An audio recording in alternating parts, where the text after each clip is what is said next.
台湾的日头花学运到今已经满10冬啊，即摆呢有一阵青鸟世代少年人去收集迄当阵去参加学运的人所用到的物件，亲像是签单，也是即个学生包车的车票等等，来办一场特别的展览。希望大家千万唔通袂记得台湾走向民主的每一个阶段。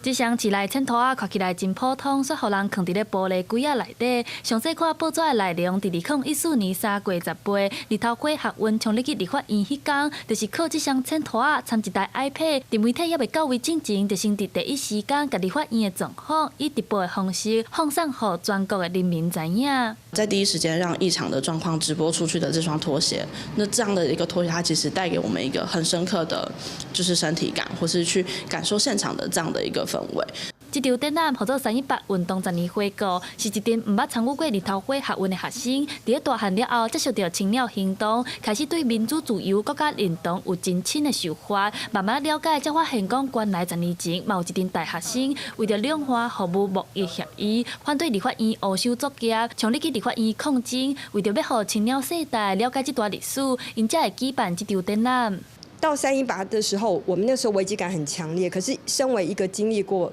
野百合的人，那时候其实已经有一点点觉得好像无望了。恰好就是台湾已经民主化20几年，好像我们遗忘了曾经的威权统治有多么的可怕。 裴玲玉家己经历过野百合学运，10年前嘛见证过日头花学运，伊嘛真认同这群青鸟世代学生用展览来提醒大家，不管是伫咧倒一个世代，拢爱时时刻刻守护台湾的民主。记者陈阿双、柯敏哲台北报道。